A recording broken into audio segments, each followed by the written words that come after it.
يلا نعمل مع بعض زلابية في منتهى الجمال، سهلة سريعة جدا اقتصادية جدا. وشايفين طالعة شكلها جميل قوي ازاي. ونسمي الله ونقول بسم الله الرحمن الرحيم. والمقادير بتاعتنا 4 كوبايات من دقيق جميع الأغراض، 3 معالق كبار من النشا، معالق هرمية، معلقتين كبار من السكر، معلقتين صغيرين من الخميرة الفورية. قلبي المكونات الجافة بتاعتك كده على طول تقليبة سريعة. نزلي عليهم 3 كوبايات من المية الدافية، وهنخلي نص كوباية هننزلها بالتدريج على حسب الدقيق بتاعك. يبقى معانا ال4 كوبايات دقيق خدوا 3 كوبايات ونص من المية الدافية. قلبيهم وغطيهم وسيبيهم يخمروا لمدة نص ساعة.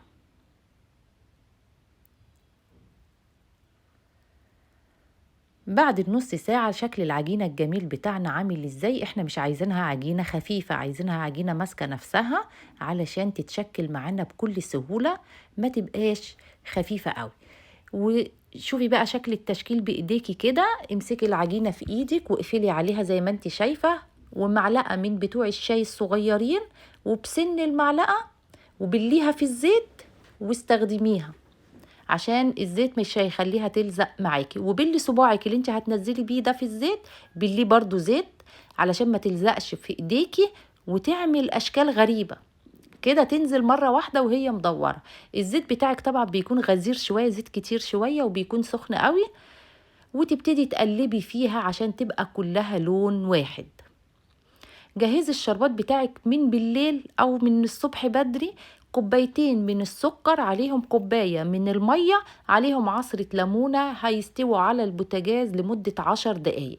يبردوا دخليهم التلاجة يسقعوا، وبعدين نزلي فيها الزلابية بتاعتك عشان شربات الزلابية بيبقى شربات تقيل وبارد.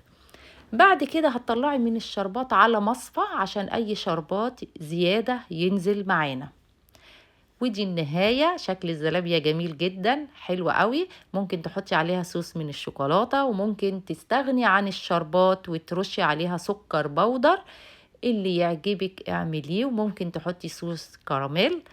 لو عجبك الفيديو ما تنسيش اللايك والشير والاشتراك والمتابعة.